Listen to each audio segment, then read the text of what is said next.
Salut, c'est Michel. Aujourd'hui, une vidéo pour vous parler des ports USB dans la Tesla Y.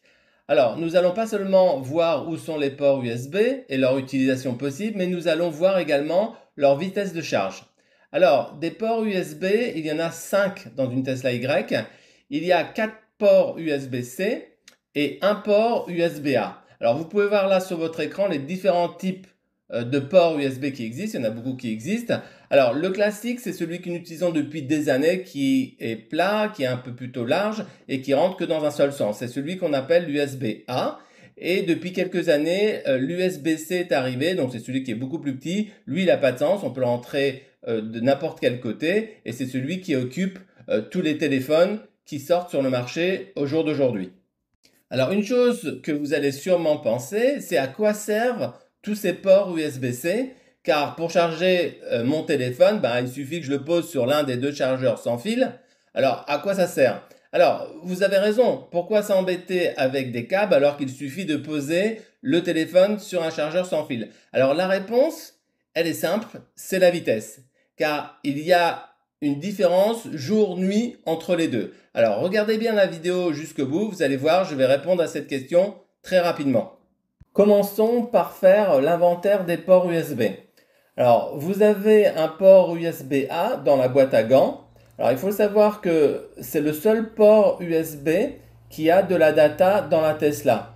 Alors, dans la doc Tesla, il parle d'autres ports, mais à partir de 2022, en tous les cas sur les Y, c'est le seul port où il y a de la data. Alors, celui donc dans la boîte à gants, donc celui de la Tesla Y, il est utilisé donc pour sauvegarder les images qui arrivent des caméras Sentinel. Et ce port aussi peut être utilisé pour la diffusion de la musique, donc sous forme d'MP3 ou d'autres formats musicaux. Donc en général, on met dans la boîte à gants une clé USB, celle qui est fournie par Tesla, ou on rajoute sa clé USB un peu plus importante, ou un mini disque, puis on ne touche plus ce port, il est utilisé que pour ça. Alors, j'ai fait une vidéo qui explique comment partitionner une clé USB ou un mini-disque en deux pour avoir une partie pour Sentinel et une partie pour la musique. Je vous mets le lien de la vidéo en haut à droite si ça vous intéresse, mais c'est tout à fait possible. Ensuite, vous avez deux ports USB-C dans la console centrale. Alors, comme je viens de vous le dire, ces deux ports sont uniquement là pour faire de la recharge d'équipements électroniques ou éventuellement pour brancher des manettes de jeu. Il existe aussi deux autres ports USB-C pour les passagers arrière, comme vous pouvez le voir ici dans la vidéo. Donc, il y a un USB-A dans la boîte à gants, puis deux USB-C dans la console centrale, puis deux autres USB-C dans la console arrière. Alors, juste pour information, si vous avez un besoin d'un format USB-A, donc le gros format, l'ancien, il est tout à fait possible de acheter un convertisseur qui convertit de l'USB-C, donc les petites, les nouvelles, en USB-A, si par exemple vous avez un équipement qui est forcément en USB-A. Alors maintenant, parlons de la vitesse de charge. Alors la vitesse de charge est exprimée en watts. Alors quelle est la vitesse maxi, donc le nombre de watts que la Tesla peut envoyer à un appareil pour qu'il se recharge? Alors là, j'ai pas trouvé de clair données dans la doc Tesla ni sur internet, c'est un peu un grand mystère, donc je vais faire les mesures moi-même. Donc juste avant de faire les mesures avec vous, bien sûr, les mesures que je vais faire sont sur ma Tesla à moi, donc c'est une Tesla Y qui date de 2022, c'est un modèle chinois avec un processeur AMD. Alors je vous dis tout ça parce que selon le processeur, selon l'année, selon le modèle, tout peut varier, donc prenez pas ça comme argent comptant. Donc, si vous voulez faire vous-même vos mesures, suivez mes indications. Vous pouvez le faire assez simplement avec quelques appareils qu'on trouve facilement. Et n'hésitez pas à mettre vos mesures dans les commentaires pour aider les autres. Alors, comment je vais faire pour mesurer? Alors, je vais utiliser ma batterie de secours, donc une batterie de la marque Anker, qui est pas seulement une batterie de secours, mais elle mesure aussi la puissance de charge des appareils qui sont connectés à la batterie. Alors, cette vitesse va être en watts, donc, et c'est ce qu'on va utiliser. Alors, si jamais vous êtes intéressé par la batterie, je vous mets le lien, parce que c'est une batterie qui est vraiment super, je trouve, de secours, enfin, rien à voir avec la Tesla en tous les cas, mais pour un téléphone, je la trouve vraiment super. Alors, dans un premier temps, je vais tester la vitesse de charge des ports USB de la console centrale. Là, on peut voir que sur la batterie, donc c'est le chiffre en vert, c'est la vitesse de charge. Et donc là, je suis branché sur le port de droite de la console centrale et on voit que la tension que la batterie reçoit, c'est 33,1. Donc on peut dire que la Tesla envoie 33 watts à ma batterie pour qu'elle se recharge. Alors là, je vais retirer le câble pour le mettre sur le port de gauche, donc le port d'à côté, pour voir s'ils sont pareils. Et là, on peut voir, il y a une toute petite variation, elle est à 33,3, mais comme ça fluctue, on peut se baser et dire que les deux ports envoient 33 watts maximum. On va faire exactement le même test, mais sur les deux USB-C à l'arrière, donc ceux des passagers. Donc là, même configuration, la batterie est branchée sur l'USB-C, donc du port arrière. Et comme vous pouvez le voir là, elle donne une vitesse de charge de 25,7. Donc là, j'étais surpris, donc elle est moins puissante que celle à l'avant. Et donc, si je teste l'autre port, donc celui de gauche, lui donne une vitesse de 25,6. Donc ils sont à peu près pareils, entre 25,7 et 25,6, c'est kiff-kiff. Donc la surprise générale, parce que en fait la vitesse des ports arrière est moins rapide que les ports avant. Avant c'était 33 watts et à l'arrière on voit que c'est 25 et quelques watts. Donc pourquoi? Alors là j'en ai aucune idée. Si vous avez quelques idées, n'hésitez pas à les mettre dans les commentaires. Alors une question que je me suis posée, c'est est-ce que si je branche deux équipements en même temps, ils vont avoir chacun 33 watts ou la charge va être divisée? Alors voilà le test, on va le découvrir ensemble. Donc là, j'ai sur le port USB-C de droite, j'ai branché ma batterie comme tout à l'heure et là on peut voir qu'elle charge à 33,1, donc exactement comme tout à l'heure. Et donc là, je vais prendre le câble de mon téléphone que je vais brancher sur le second port, donc celui de gauche, et on va voir ce qui se passe. Et là, vous pouvez voir que tout d'un coup, la tension chute complètement, et petit à petit, elle remonte, puisqu'il recalcule à combien la Tesla lui envoie, et là, pareil, surprise, on voit que la Tesla lui envoie, donc à la batterie, que 24,9, donc par rapport au 33,1 initialement. Donc, c'est assez clair. La charge, par contre, elle n'est pas divisée en deux, sinon on aurait eu 16 et 16 par exemple. Donc, mais elle est quand même divisée. Alors, comme j'ai un seul testeur, je ne peux pas regarder combien est envoyé sur le second. Mais j'imagine que si à l'origine elle était capable d'envoyer 33, si elle envoie 24, enfin disons 25, le reste est envoyé sur l'autre port. Mais bon, ça je ne peux pas le tester. Donc, mais en tous les cas, c'est pas moitié-moitié. Maintenant, faisons exactement le même test, mais avec les ports USB-C à l'arrière, ceux des passagers. Donc, j'ai branché ma batterie sur celui de gauche et vous pouvez voir que ma batterie charge actuellement à 25 watts. Donc, comme tout à l'heure, pas de surprise. Puis, là, j'ai branché un téléphone à charger sur l'USB-C de droite. Et là, surprise, je m'attendais à une chute comme c'était le cas tout à l'heure pour l'avant. Pas du tout, il maintient 25. Donc là, vous pouvez voir ma batterie et mon téléphone sont à charger, pourtant les 25 watts sont constants sur ma batterie. Ça veut dire qu'il n'a pas divisé la charge en deux, mais il maintient 25 sur les deux ports. Alors pourquoi? J'en ai aucune idée. Apparemment, c'est vraiment séparé l'avant de l'arrière, mais en tous les cas, quoi qu'il arrive, il maintient 25 watts.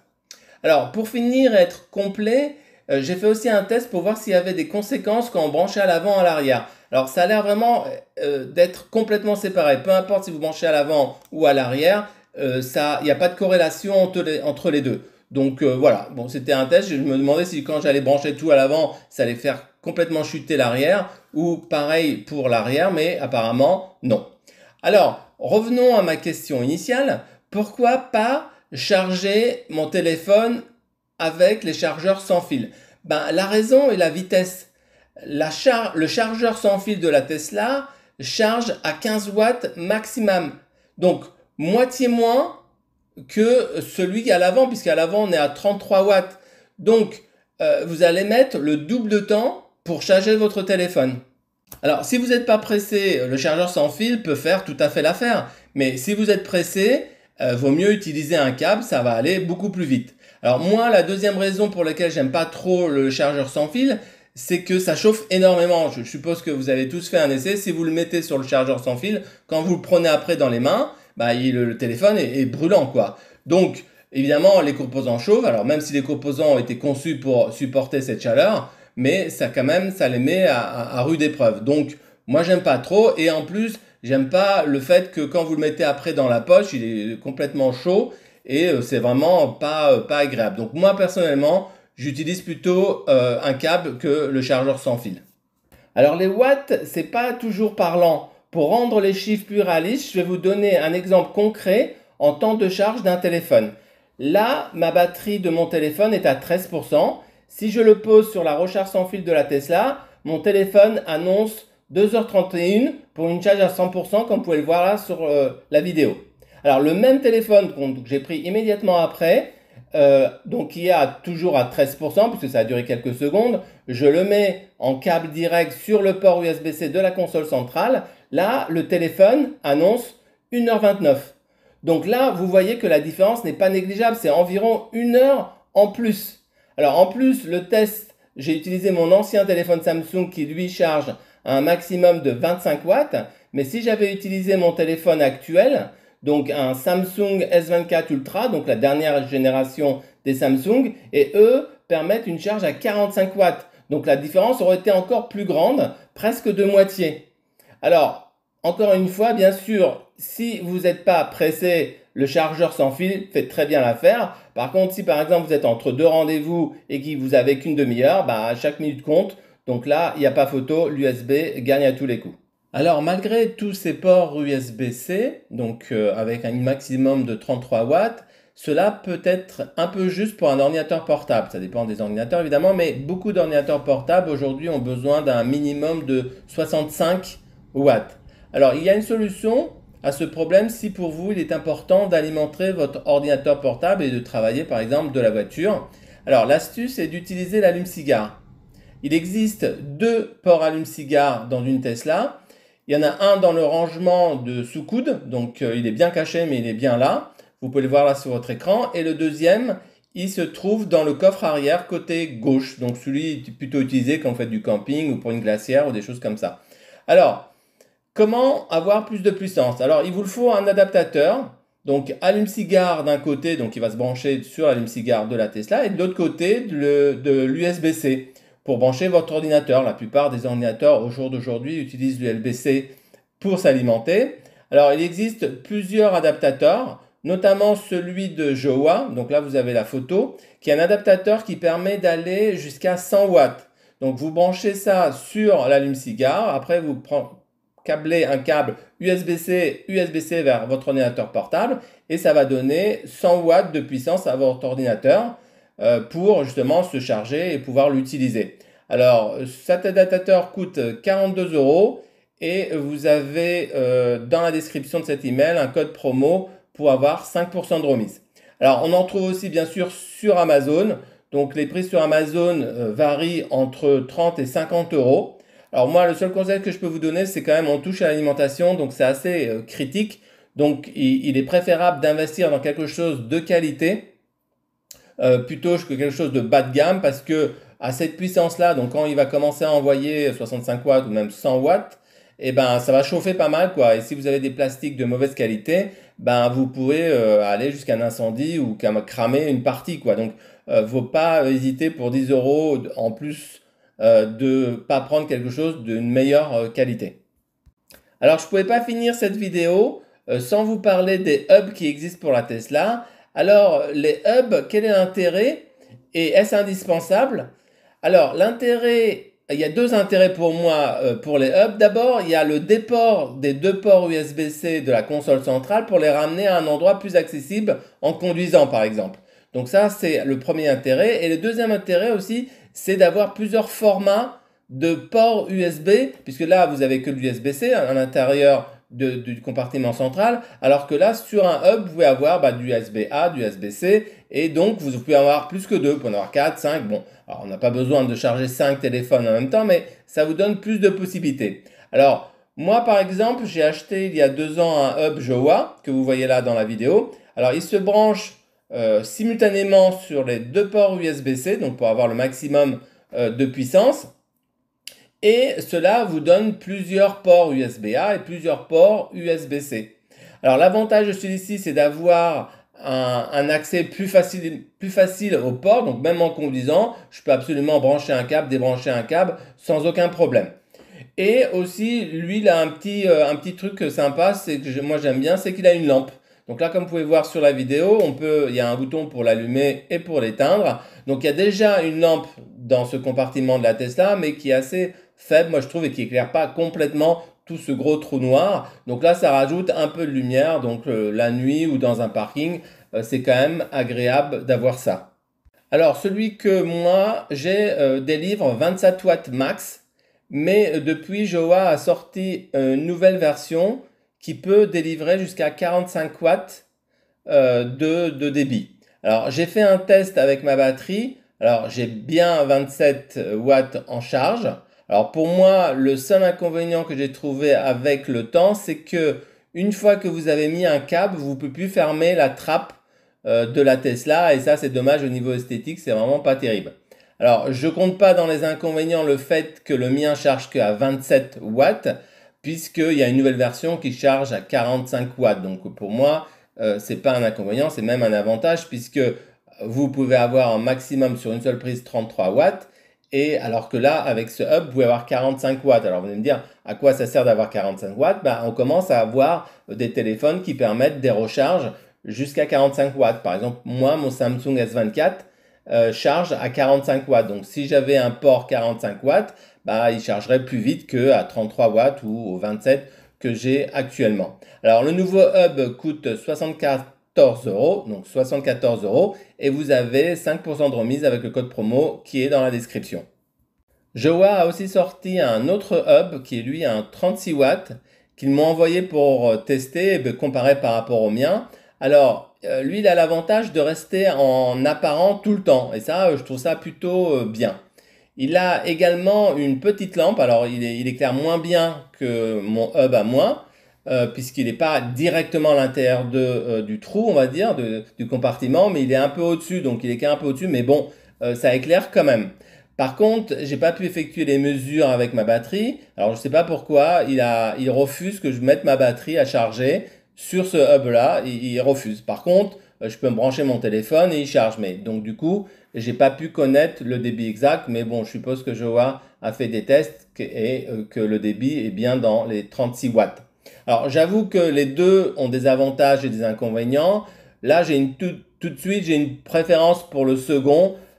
Pour celui qui est en apparent, parce que esthétiquement c'est joli, j'ai plus mon câble où je peux plus fermer ma trappe. Donc voilà, à voir à l'utilisation, mais je pense que je vais partir sur le second pour ma part. Alors des hubs, on en trouve aussi sur Amazon, bien sûr. Alors moi, je vous dirais juste faire attention à la qualité, puisque bon, ça va quand même se brancher sur l'électricité. Il faut quelque chose qui tienne la route et pas des trucs bon, qui risquent de fondre ou créer des incidents. Voilà. Alors moi, j'en ai testé aucun, puisque comme je vous l'ai dit, j'en ai acheté un il y a 2 ans chez Jowa, et donc je suis content. Mais pour le reste, j'ai pas testé. Mais par contre, j'en ai quand même sélectionné deux sur Amazon qui, sur le papier, me paraissent quand même assez sympathiques. Alors, il y en a un, c'est un vrai hub et l'autre, c'est un faux hub et je vais vous expliquer pourquoi. Alors, le vrai hub, il est comme celui de Jowa, donc d'apparence. Il est apparent tout le temps, donc comme celui de Jowa exactement.